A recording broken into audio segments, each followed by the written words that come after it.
nowadays it's not the thing to have to say that you had a good relationship with your parents. How was your relationship with your parents? I had a splendid relationship with my parents. I had a wonderful childhood, and I adored my mother, and my father was an excellent father, and I had no problems at all. My father was a rather self-opinionated man, and so every now and again we'd have little different disagreements, but that was all. I had a wonderfully happy childhood. I was sent to Munro when I was 10. An awful place. Dreadful headmaster called Harrison, who was an old sadist. And it was horrible. I was very unhappy at Munro College.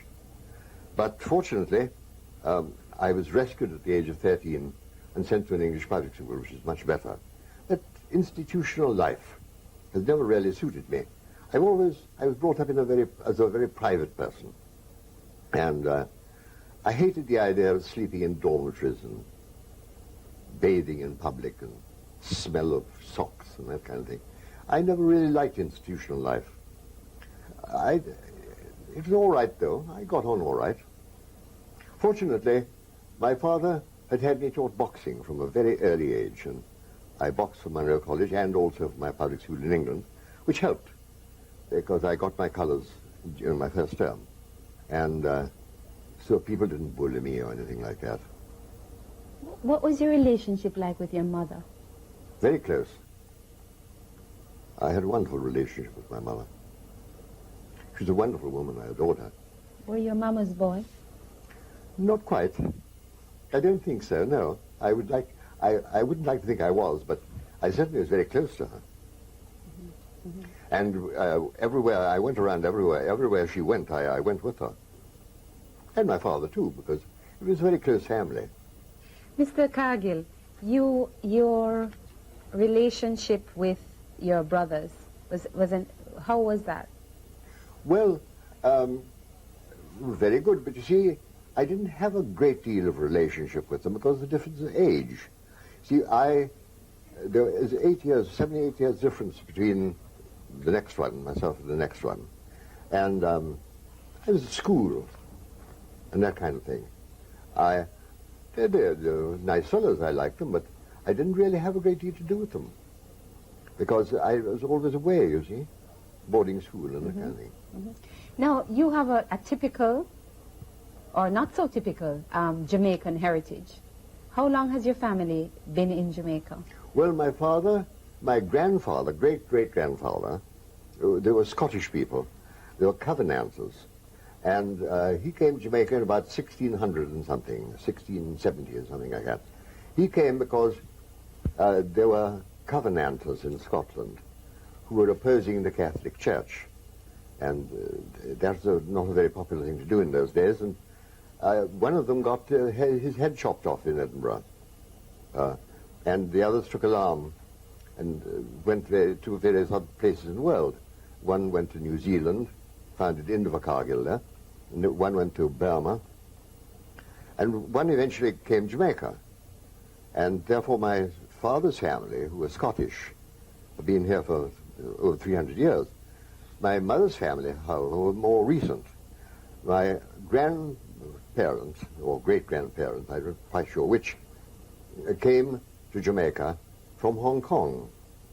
He was half Chinese. His father must have been English, I suppose. His mother was Chinese.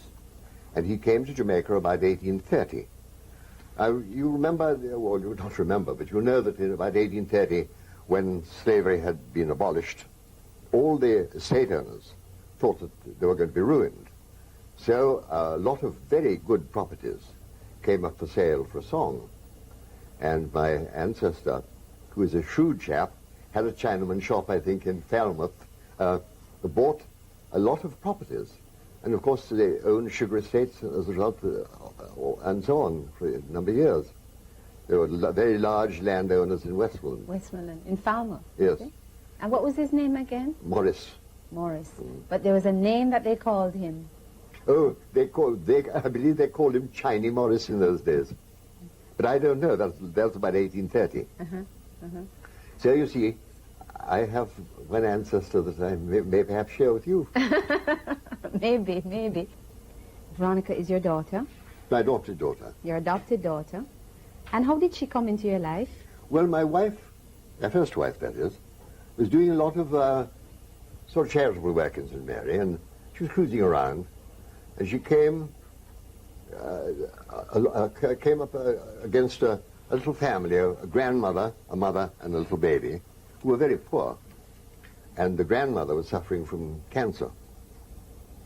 So she picked the three of them up, the grandmother, the mother, and the baby, and brought them back to Charlottenburg, which is our home. And then she took the grandmother down to North Bay Hospital, where she was diagnosed as having terminal cancer.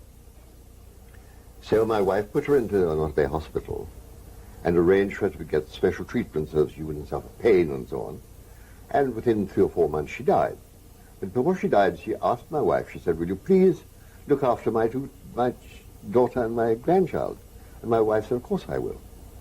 And so we had the daughter, who was 16 years old, and this little tot. I wasn't very pleased about it, to tell you the truth. I told my wife that I really didn't want the pitter-patter of tiny feet around the place when I was trying to write. But what happened was every morning I used to get into a little jeep I had to go around the property. And this little tot of about 3 years old would come looking longingly at the jeep. And finally I couldn't stand any longer. I said, you want to come for a drive? So she jumped on the seat next to me, and of course that was my undoing. She never left me after that.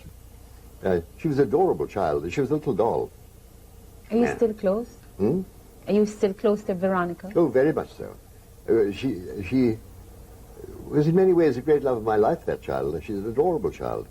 And we got on terribly well. And then she made a very good marriage to a very well-to-do Scotsman. Has a nice home in New Jersey, and everything's fine. And she has a very nice daughter now. Mm-hmm. Been a very successful thing. I'm very, very fond of my adopted daughter. I'm just as fond of her as if she were my own. Tell me about Sybil. No, I can't do that. Well, the love of your life. Well, we were... No, I really don't want to talk about that very much. Okay. I couldn't for years. We were going to be married, or we had hoped that we were going to be married. The war came, and she went off to America, joined the Women's Services. I went to England. I got married and went to England. And then, in 1942, she turned up in London. And I saw her for about 3 days. And then she went back, and she'd got to England. Of course, it was impossible to get to England. Some friends of hers had bundled her up in blankets and put her in the bomb bay of a bomber that was being delivered to England, and that's how she got over to England. And she went back to America on a bomber too, quite illegally. And then I never heard from her for about a month or so, so I wrote her mother in Jamaica. And her mother wrote me and said, "Didn't she tell you?" I said, "No." She said she was dying of leukemia. She wanted to see you before she died. Within 3 months she was dead. For many years I couldn't talk about it. I'm not terribly keen on talking about it now.